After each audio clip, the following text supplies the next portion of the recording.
Assalamualaikum warahmatullahi wabarakatuh. Selamat pagi anak-anak kelas 3 MI Sultan Fatah Demak. Semoga kita selalu diberi kesehatan dan kelancaran dalam proses pembelajaran oleh Allah Subhanahu wa Ta'ala. Sebelum kita mulai pembelajaran pada hari ini, mari kita bersama-sama membaca basmalah. Bismillahirrahmanirrahim. Hari ini kita belajar tema 1, pertumbuhan dan perkembangan makhluk hidup. Subtema 4, pertumbuhan dan perkembangan tumbuhan. Muatan bahasa Indonesia KD 3.4 dan 4.4. Anak-anak bisa membuka dan membaca buku petik halaman 96 sampai 99.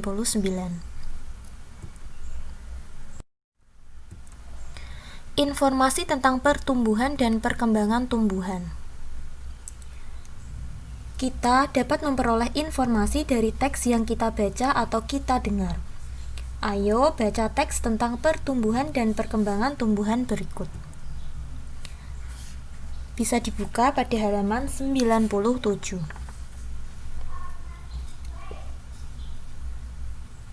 Untuk menemukan informasi penting dalam suatu bacaan, kita dapat menjawab beberapa pertanyaan. Ayo gunakan pertanyaan berikut untuk menemukan informasi dari teks tersebut. Yang pertama, kita mulai dari alinea pertama. Pertumbuhan dan perkembangan tumbuhan. Tumbuhan juga mengalami pertumbuhan dan perkembangan. Pertumbuhan pada tumbuhan ditandai dengan tumbuhan yang bertambah tinggi, batang yang semakin besar dan kuat, serta jumlah daun yang semakin banyak. Pertumbuhan pada tumbuhan dimulai dari biji. Biji yang ditanam di tanah akan muncul tunas atau kecambah. Kita menjawab pertanyaan pertama. Apa ciri-ciri pertumbuhan pada tumbuhan? Jawabannya bisa kita lihat pada alinea kedua sampai 4. Pertumbuhan pada tumbuhan ditandai dengan tumbuhan yang bertambah tinggi. Jadi ciri-ciri pertumbuhan pada tumbuhan yang pertama adalah tumbuhan yang bertambah tinggi. Yang kedua, batang yang semakin besar dan kuat. Kita catat batang yang semakin besar dan kuat. Dan yang ketiga, jumlah daun yang semakin banyak. Yang ketiga, jumlah daun yang semakin banyak. Bisa dilihat di gambar di samping, tumbuhan awal mulanya sangat pendek. Kemudian dengan adanya pertumbuhan semakin tinggi, semakin besar dan kuat batangnya, dan daunnya juga semakin banyak. Pada alinea kedua, tumbuhan akan tumbuh subur jika mendapat sinar matahari, air, dan zat hara yang cukup. Kemudian kita akan menjawab pertanyaan kedua. Apa yang diperlukan tumbuhan untuk tumbuh subur? Apa? Benar. Yang pertama adalah sinar matahari. Lihat, tumbuhan memerlukan sinar matahari untuk tumbuh subur. Yang kedua, air. Nah, airnya bisa juga melalui air hujan. Dan yang ketiga, zat hara. Nah, apa sih zat hara? Zat hara adalah berbagai zat yang ada di dalam tanah. Jadi di dalam tanah ini ada berbagai zat.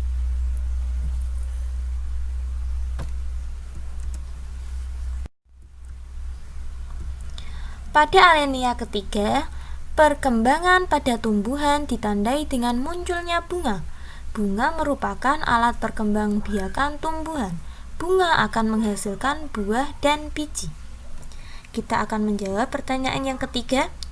Bagaimana tahapan pertumbuhan pada tumbuhan? Dalam teks tersebut sudah dijelaskan. Yang pertama melalui biji cabai, kemudian menjadi kecambah, lalu menjadi tanaman muda, kemudian menjadi tanaman dewasa yang berbunga, dan yang terakhir tanaman dewasa yang berbuah.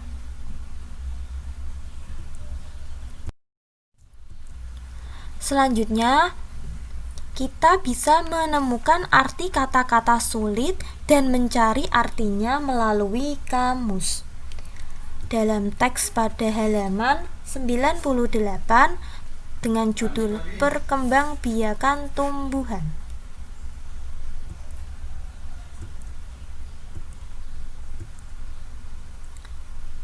Setelah kita baca, pada alinea kedua, kita menemukan kata-kata biji. Apa itu biji?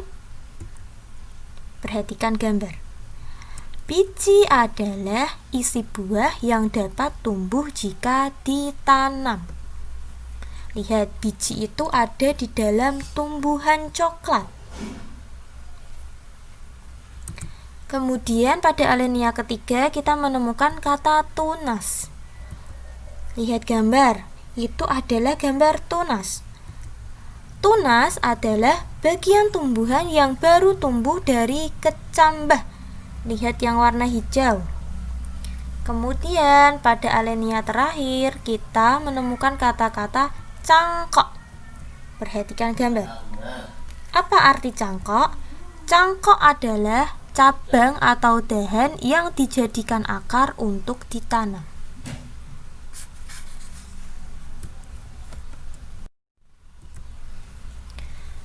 Setelah mengetahui arti kata, kita dapat menggunakan kata-kata tersebut untuk membuat kalimat. Hal itu dilakukan agar kita semakin memahami arti kata-kata yang sulit yang telah dipelajari. Perhatikan contoh berikut. Kita bisa membuat dari kata biji. Tadi biji adalah isi buah yang tumbuh jika ditanam. Contoh kalimatnya, saat biji ditanam, bagian yang pertama tumbuh adalah bagian akar. Perhatikan gambar. Ketika biji ditanam, bagian yang tumbuh pertama adalah akarnya. Artinya, biji itu dapat ditanam. Yang kedua, kita bisa membuat kalimat dari kata tunas. Contohnya, bagian tunas tanaman yang dapat dijadikan bahan masakan. Kita ulangi, bagian tunas tanaman juga dapat dijadikan bahan masakan. Nah, contohnya adalah rebung. Anak-anak tahu rebung? Rebung adalah bambu muda yang baru tumbuh. Kemudian yang ketiga dari kata cangkok. Contohnya, salah satu jenis tanaman yang sering dicangkok adalah tanaman mangga. Lihat gambar. Ini adalah contoh tanaman mangga yang dicangkok.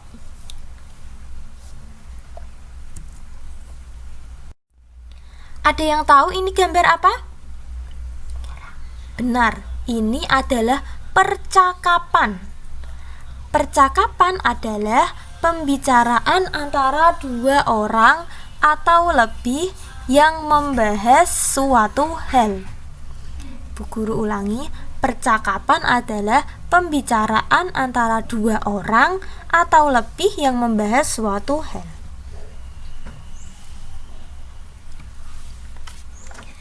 Kita bisa menemukan informasi dari percakapan.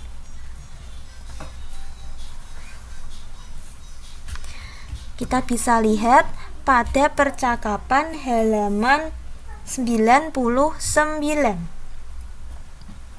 antara Rio, Ferdi, dan Linda.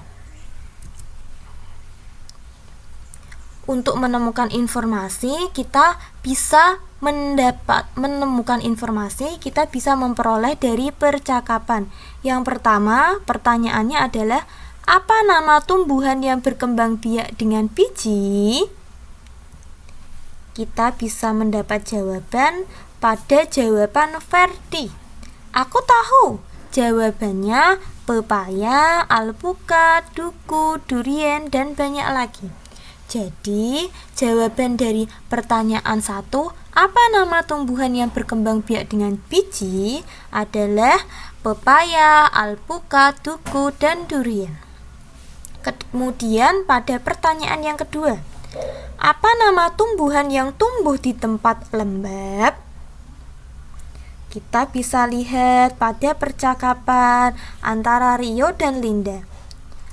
Ya betul, coba kalian lihat tumbuhan ini. Apa kalian tahu nama tumbuhan ini? Oh itu, namanya lumut. Tumbuhan itu sering muncul di tempat yang lembab.